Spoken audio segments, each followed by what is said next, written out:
Hey, welcome back. It's Kayla, and I am the e-commerce mom, and I am here to help you with reseller mom life. And so today we are going to talk about estate sales and a haul. So I'm going to show y'all what we got at a recent estate sale. Now, if you are new around here, my husband does most of the sourcing these days because we have 3 kids, and I really don't want to drag them out at 5 o'clock in the morning to go to garage sales and estate sales. And then I source some on Friday mornings, and like the last part of an estate sale, like the 50% off, that is when I go. And so we kind of tag team with that, and it works out really well for us. And one day I'll be back to Saturday garage sales again as soon as my kids are old enough to stay home, or I end up getting a babysitter. I don't know. Who knows? I also like to go to auctions, and we do that with the kids with us on Saturday afternoon sometimes. So anyway, that's how we do sourcing. And so the stuff that I'm going to show you is the stuff that my husband sourced from an estate sale yesterday. And then I will show you also what I got when I went back to the 50% off sale at the end of the day. Now, some of this stuff that he bought is sort of an educated guess, and I'm going to talk a little bit more about estate sales at the end of the video and give you some tips, and I'll tell you why we are willing to take a gamble on certain items. So let's get into the haul.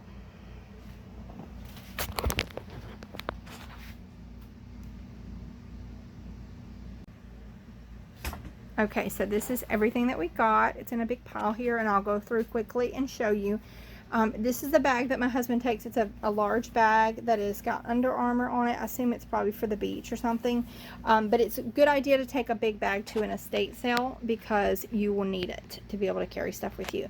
And I'm going to go through and show you the thought process behind buying all this stuff, and then I will show you what I got at the sale. Now, there's a couple of things that are not here, and I'll have to show you those later if I can find them. So as you can tell, this is a pretty large bag, and that's really helpful when you're doing this. I also have a new photo area, which I'm going to be showing y'all soon, how we put that together. It's not quite finished, but it's getting close. Okay, there is a Raleigh Lights, which I think this was a rodeo, if my research is correct, belt buckle. Usually belt buckles are pretty good. This one I don't think it's worth anything. So if I can't sell it, I'll put it in a junk drawer lot. There is a Boy Scouts buckle, which this guy was really into the Boy Scouts, as you will see. He was very involved. Here's some pins.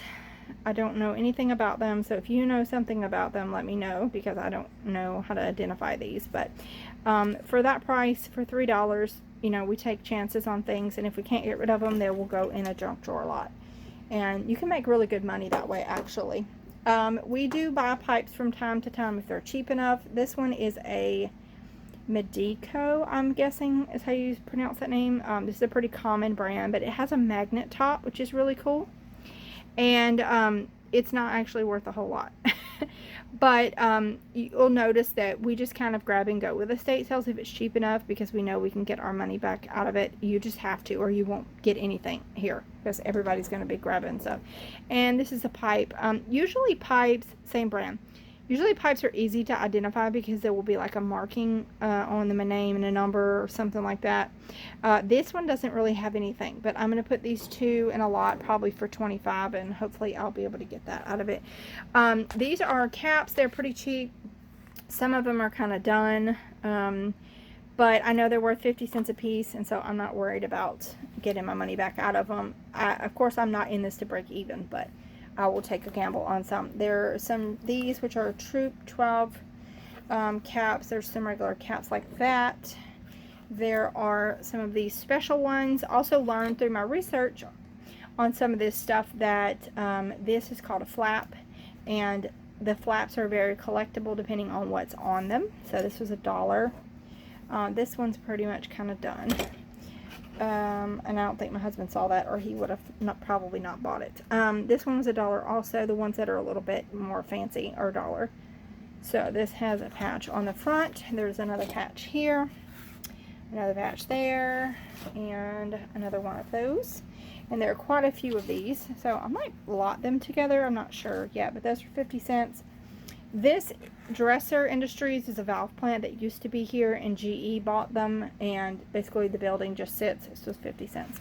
just sits now with a someone like a security guard there, and that's it. So I don't really know what the whole point of that was, besides just buying out competition. But I don't know if anybody's interested in this or not, but we'll see. Sometimes these obscure companies like this will sell, and it was a national plant. Apparently the person that this estate was from, they worked there because they had a lot of dresser stuff. Another Troop 12 cap. This one I think is really cool once I kind of dust it off. It's a Louisiana cap. Another one from Dresser. There's some more Troop 12 caps. There is a PGA Tour corduroy cap. There is a golf club one.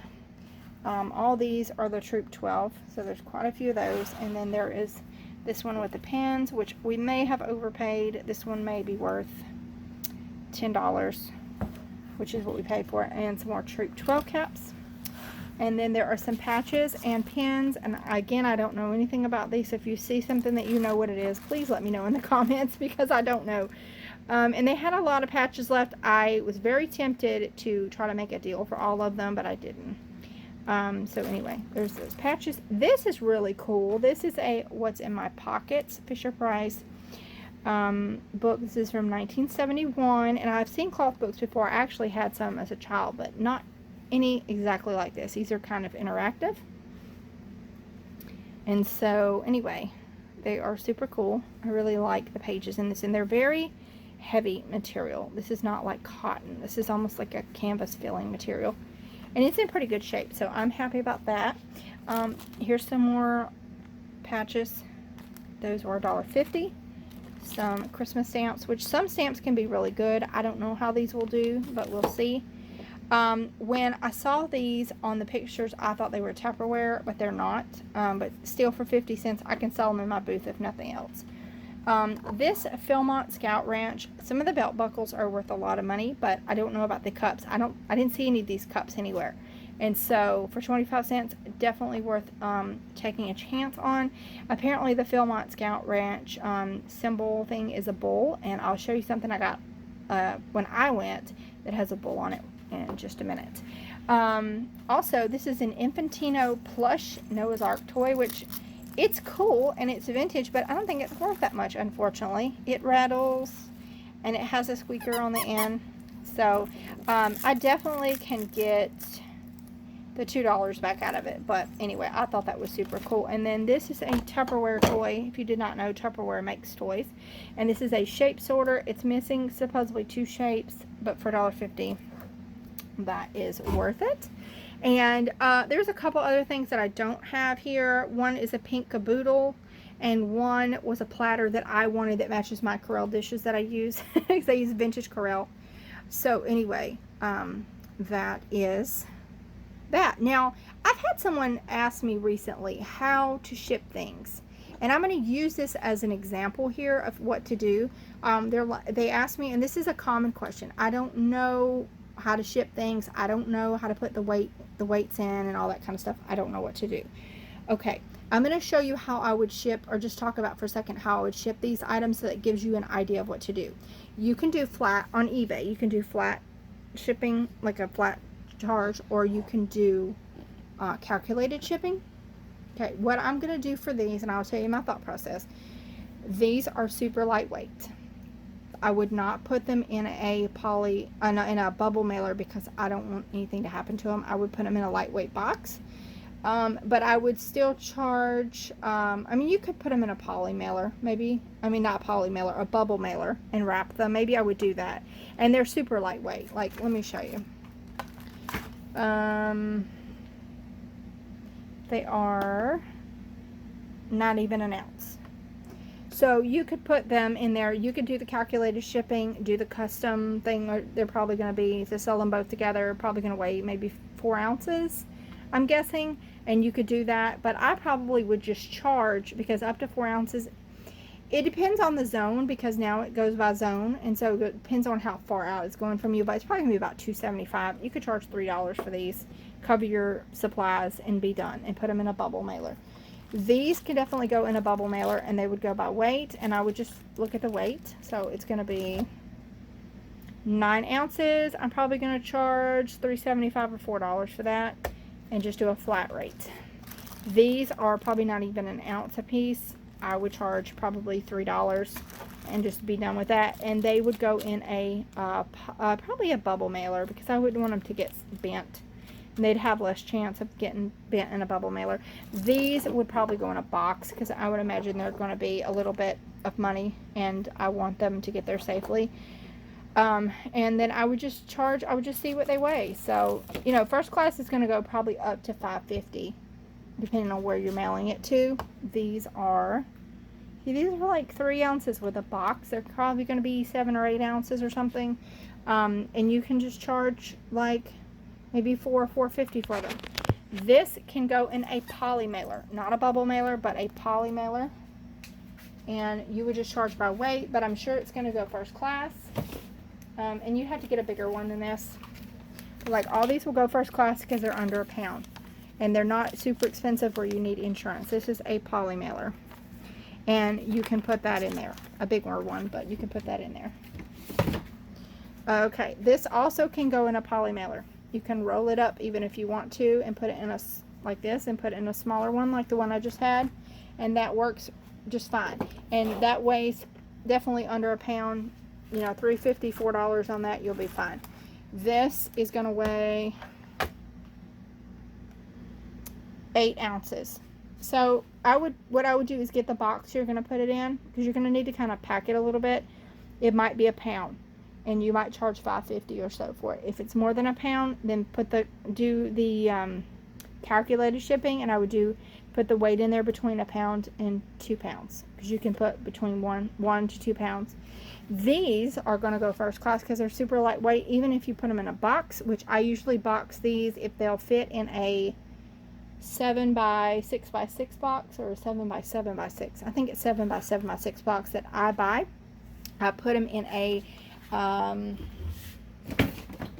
poly bag first, so a bigger one, but that they'll fit in, but a poly bag like this so they don't get damaged if something happens to the box.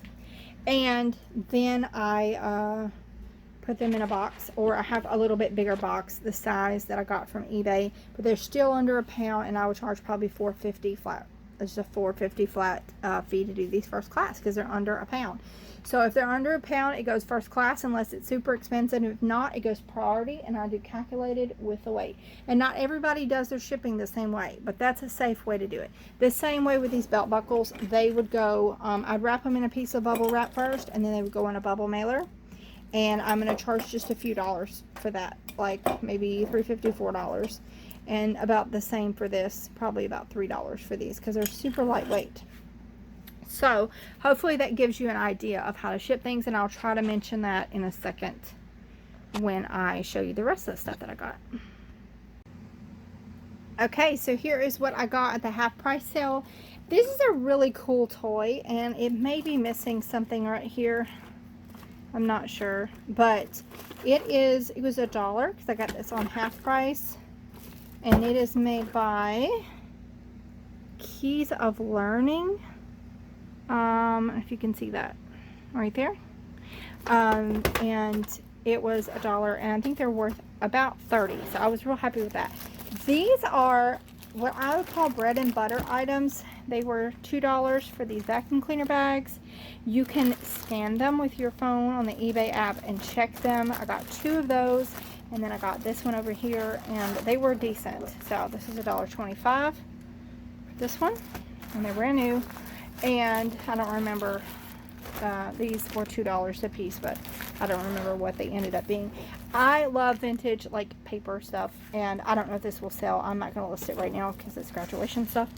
But for that price, I was not gonna not get it, because I just think it's cool. I think it's probably from the 90s. I think there was a date. Yeah, 1992. I think it's just cool, and so it may not even sell, but I like that kind of stuff, so I ended up buying it.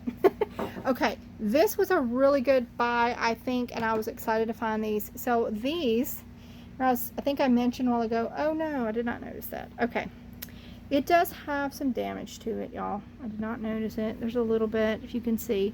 It looks like some moths may have gotten to it, but this was $7, so it was $3.50. It's the official Boy Scout jacket, and this is the bull that was for the Philmont Scout Ranch, if you can see.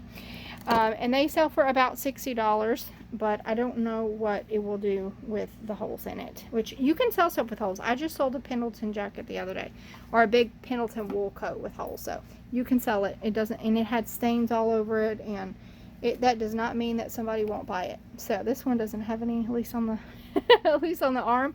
This one will do better, but I was excited to find these, and they were $3.50 a piece. And then I thought this was super cool, and it may not be worth anything, but I couldn't find one, so, and it was 50 cents. This is a vintage t-shirt for that lodge, so I'm not sure, maybe 80s. So when this came out, I don't really know. It's a little bit peeled, and it has a little stain right there, which I'm probably not going to try to get out, but I will. And there's a little bit of staining right there.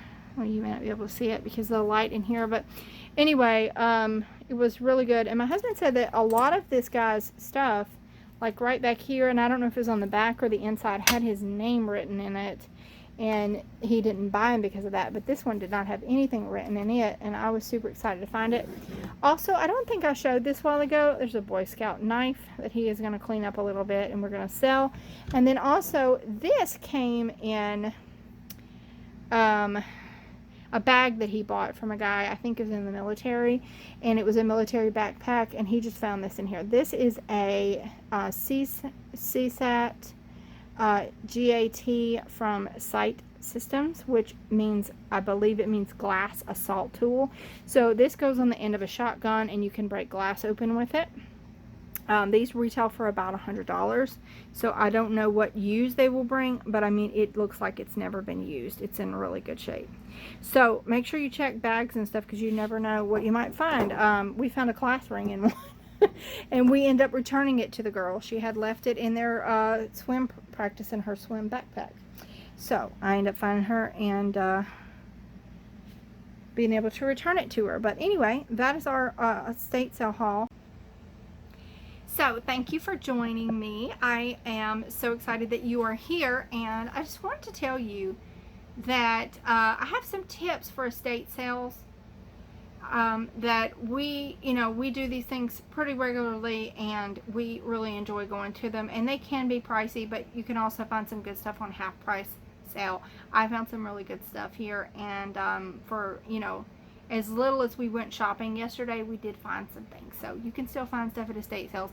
I would tell you to go ahead and look at the pictures before you go. If the company sends out pictures, ours does on Facebook, and we get to look through those, decide what we want to buy, and have a game plan to go in there. Make sure you have a bag when you go in that you can carry stuff around with, and that's what I would say. Just have a game plan, and then go back when there's a sale, because you might find some good stuff when they start marking it down. And if you see my new photo set up here, it's not complete yet, but right up at the top, let me see if I can lean it up there, I am going to put a hook up there, and then I have some half mannequins, and they're going to hang there, and I'll be able to take good pictures there of those jackets, which I'm excited about because I need to get them sold and out of the way. So if you are unfamiliar with shopping at estate sales and you want to learn a little bit about that, I wrote a blog post about how to get the most out of estate sales, and I will link that below. And in that blog post, there is a BOLO list for things that you can buy at estate sales and resell for profit. And I want to tell you also that you can use that list for garage sales too. It's not just estate sales, but those are items that we find in estate sales regularly, and I'm sure that you can too. And it's not by any way a comprehensive list, but it is a list of things that you can find pretty easily, and you don't have to learn a lot about or do a lot of research. It's just, pretty normal everyday things maybe you don't think about, but there's a lot of good stuff at estate sales, so don't pass those up. So anyway, thank you so much for joining me. Be sure to hit that subscribe button and the thumbs up, and I would love for you to hit the notification bell. That way YouTube can tell you when I put out another video.